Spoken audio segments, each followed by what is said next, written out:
Alright, hello guys, how's it going? In today's video, we're going to be going over our official November of 2021 forecast.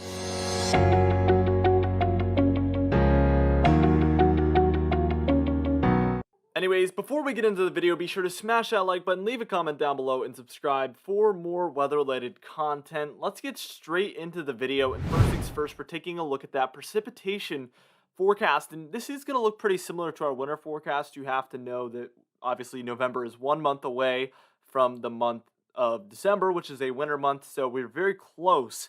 So things won't change too much in between those 2 months normally. So there is going to be some similarities. Now for the southeast, the south central, the Gulf states in general, we're going to be dealing with some below average precipitation. There's just no signal at this point that there will be an active storm track through this region. And that's the good thing about these monthly forecasts is you can kind of already see the short range earlier portion of the month you're forecasting for, and that gives a good idea of what at least 1/4 of the month will look like. Now, we even have a second shade of this below normal precipitation, and that's going to be mostly for Texas, Louisiana, Mississippi, Alabama, Florida, Georgia, South Carolina, North Carolina, and Virginia as well. All of these regions will be featuring below normal precipitation most likely, and especially inside those darker browns, I'm even more confident in those regions than the surrounding regions. Now, here is our above average precipitation, and if you look back and you think back, for the month of September and through October, this has been the active storm track through the northern United States, starting with the Northwest and really moving into the Rockies and even the Plains. And then eventually, I would say about half of them make their way towards the upper Midwest, the Ohio Valley, and eventually the Northeast. So you can already tell where I think the most above average precipitation is going to be, and that's going to be in the Northwest, where those storms have been the most potent and the most frequent. So let's take a look at that moderately above average precipitation region. And as you can see, for Washington, Oregon, Idaho, Montana, Wyoming, Colorado, Utah, Nevada, and even Northern California there, we have moderately above average precipitation. This is an area where we're just more confident in that above average precipitation. And I certainly am for this region. That's been the storm track for over a month now, and I don't expect that to really shut down anytime soon. Now, we do have another region with some a moderately above average precipitation, another area where we're fairly confident in this above average precipitation, and that's going to be for Michigan, Pennsylvania, New York, the New England states as well, where these storms will move all the way across the United States from, again, the Northwest and through the plains, and then eventually sometimes up into the northeastern corner of the United States. And yes, as we get later into the month, this could be in the form of snow, not only for the Northwest, but also for the Northeast. And that is something we're going to need to watch, of course, because that could be quite impactful. It's not unusual to have some New England snowstorms even in October, so certainly by November, that will be at least a possibility for you guys up there further north. Now, what we're going to do here is we're going to move on, and we're going to take a look at that temperature forecast and then eventually the overall forecast in just a moment.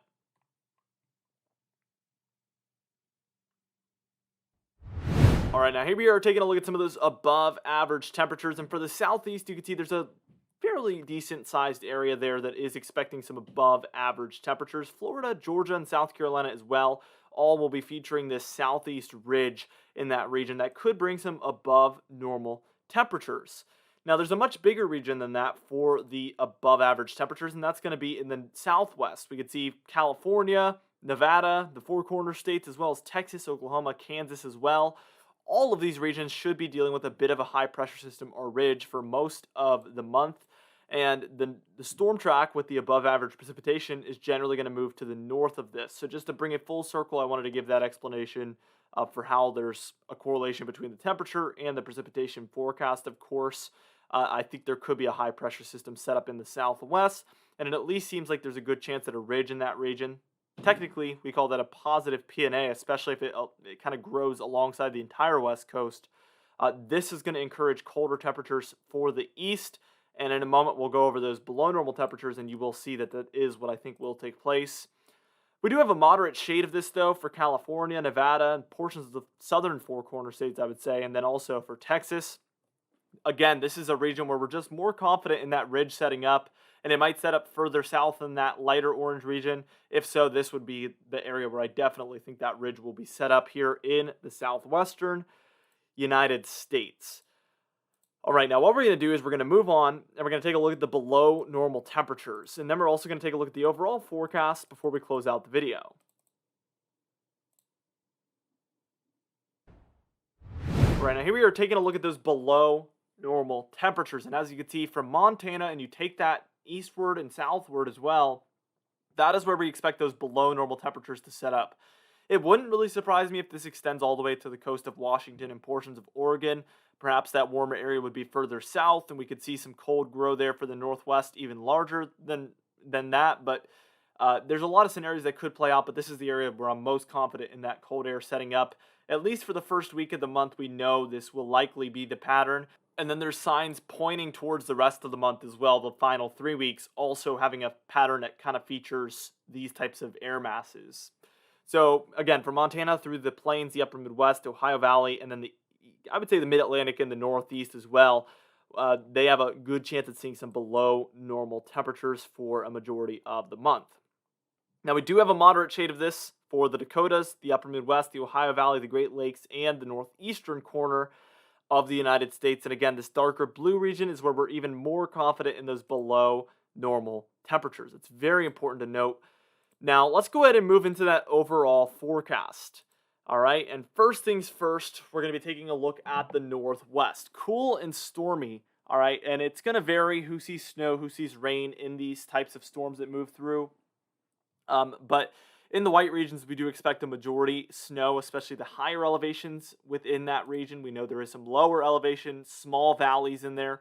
You would likely be in the green, but I don't have all day to go through and pick every tiny little valley out because the elevation changes so much that, I try to pick the bigger valleys and the bigger mountain ranges, but it's not going to be exact. So it's important that you know your own elevation and you use that information to obviously figure out if you would likely be in the snow or the rain in these types of storm events, or maybe what typically happens for your region, or even what happened throughout the month of October for you guys, because we did have multiple storms move through. For the Southwest, warmer, not too dry, but mostly warmer in general. Now for the areas east of the Rockies, the southern Rockies, we do have some snow that will be possible for this region. We do usually see this time of year, sometimes starting in October. I don't think these areas have seen snowfall yet. So mostly in the month of November, we're going to be looking for some possible snow in this region. I can remember years back having some larger snowstorms move through this region. And by larger, I mean larger for this time of year, move through this region in the months of October and November. All right, now we do expect the possibility for Arctic blasts up there in that magenta region up to the north, the plains, the upper Midwest, and some of the Great Lakes in there. We do expect the potential for some Arctic blasts. To the area south of there in the purple, we do expect very cold conditions at times for a lot of these regions there in the Ohio Valley, the northern Gulf states, and then even for the Mid-Atlantic and the Northeast. This is an area where we do expect some winter-like cold snaps to take place throughout the month of September.